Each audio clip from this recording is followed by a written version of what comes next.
Hello everyone. So today's video is going to be on circle casting. I think that it's one of the basics to, some people don't, let me just start off by saying some people don't cast circles, and that's fine. For those that may be interested in casting circles but don't know how, that's the target audience for this video. So why is casting a circle important? The circle is there to protect you. It wards off distracting energies and brings you to a higher level of consciousness. Metaphysical energy attracts other energies. So when you're doing work, whether it be ritual, whether it be spell work, whether it be any kind of metaphysical work, anything that requires energy, your energy is going to be a beacon for other energies to come in. So this is why, for me, it's important for me to cast a circle to protect myself from those other energies. So pre-circle casting prep. How big should your circle be?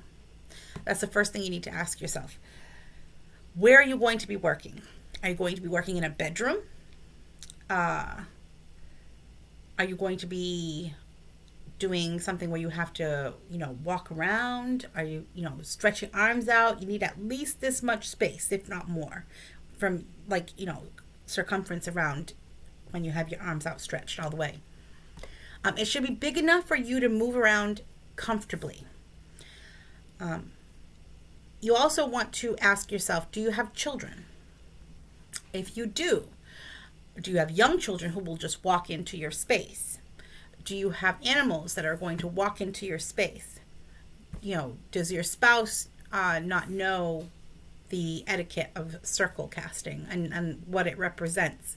If so, make the circle around your entire house. It's just, you don't have to go outside to cast it because it's all in here. It's all intent. It's you putting that focus out there. It's you seeing it, you casting your circle. I cast around my entire house because I want to protect everybody in my home when I do my work. So I go around and I cast a circle around my entire house. That way it encases everyone, and if somebody needs to come into my room for whatever reason during my work, they are not breaking my circle. Let's see. Gather all of the items that you will need before casting. Make a checklist if you need to. Because if you start your work, let's say if you cast your circle and you start your work and you realize that you left something out in the other room, now you have to cut a door, an energetic door into your circle to walk out if you do not cast around your entire house. If you cast a circle just as big as the space that you're working in, then you'll have to cut a door. Cleanse your ritual area physically and metaphysically. So it's important to keep your ritual space. I call my ritual space my sacred space. It's where I do my work.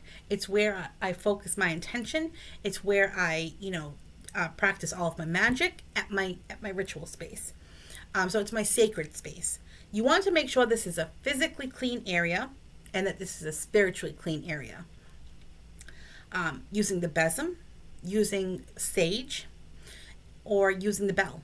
These are 3 ways that you can metaphysically cleanse your space. I don't need to tell you how to physically clean. I'm pretty sure you got that handled.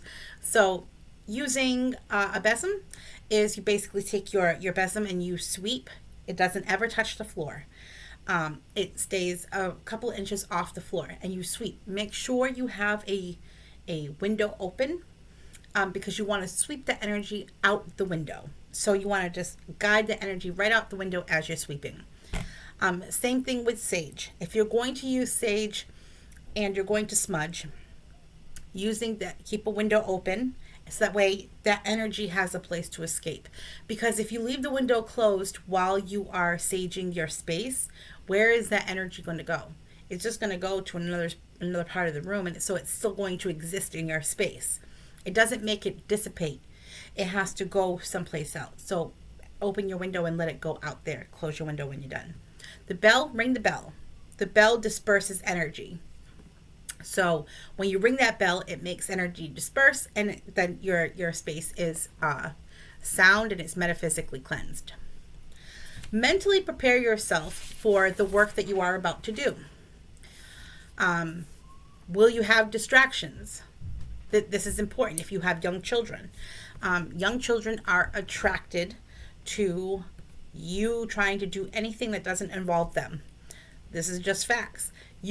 Most moms can't even go to the bathroom without their children trying to barge in and invade their personal space. This is just how it goes. So really making sure that you have the least distraction as possible. Whether this be planned for a time to do something when you know they're going to be occupied, or you know they're going to be asleep, or if somebody else is in the home that can keep an eye on them, anything like that, making sure that you have the least distraction possible. That way you can really pour your focus into your work and into your circle, because circle is all energy. Now that the prep is done, now that you've gone through all those steps, it's time to cast your circle. You can cast with a number of tools. You can cast with your finger, you can cast with a wand, or you can cast with an athame. Take your finger, wand, or athame and see a white light that comes from the tip of your finger. It comes out, or your wand or your athame, and you walk clockwise around your circle. So however big if you're going to cast around your whole house, you walk around your whole house and cast that circle. See that white light coming out of your tool, whatever you're using, and going up and down and creating this bubble as you're walking around your space. So when you reach the point from where you started, seeing that bubble of light really seal up and it's there. You will get better at it. Seeing it in your mind's eye is important. If you have a hard time with visualization, I suggest doing visualization practices to get better at it, because visualization is everything. Being able to see it in your mind's eye is everything. That's how you manifest it. So if you aren't good at visualizing things like that, making time to practice those things. Some walk the circle once, some walk it 3 times. That is a personal preference. Don't let anybody ever tell you that you have to do it 3 times or you have to do it just once. Do it however many times you feel. If you feel like once is enough, if you feel like 3 times is enough, it's up to you. So once you complete this, and I will say before I continue, usually something is said as you walk around the circle. You don't have to say anything. You can literally just focus on the light and focus on the bubble. I usually say something like, as I walk, because sometimes I only walk around once, sometimes I walk around 3 times, depending on what I'm doing. So I'll say something as I'm walking around. If I do it 3 times, I will. If I'm only doing it a once walk around, I may say something. I may just focus on the bubble. But if I walk 3 times, I do say something as I walk each time. Once you complete this, your circle has been cast. Now, once that bubble is there and it's protecting you, now you are encased in a protective light. Your circle has been cast. During this time, you would do your magical workings, whether it be ritual work or spell work. So whatever you choose to do now is the time to do while your circle is cast. Once you're done with your ritual or spell work, it's time to open the circle. You take your tool that you use to cast your circle, whether it be finger, wand, athame, and you then walk counterclockwise or widdershins. Clockwise is diasil. Counterclockwise is widdershins. You would then walk widdershins, and seeing that light being sucked back into the tool in which you cast. So as you walk counterclockwise, that light is being sucked back into that tool, and you walk around your entire length of your circle. Okay, and you see the energy really being pulled into whatever you use to cast it.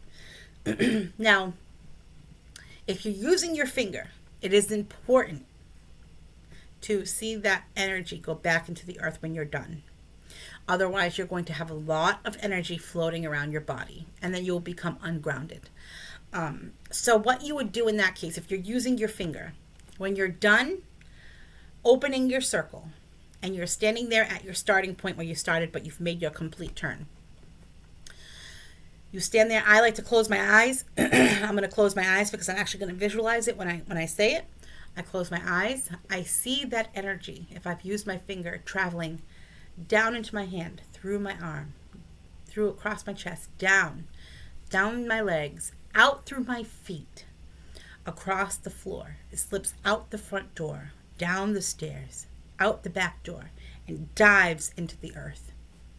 That is when the earth absorbs that energy. I stomp my foot and I say either the circle is open, or I say something like the circle is open yet unbroken.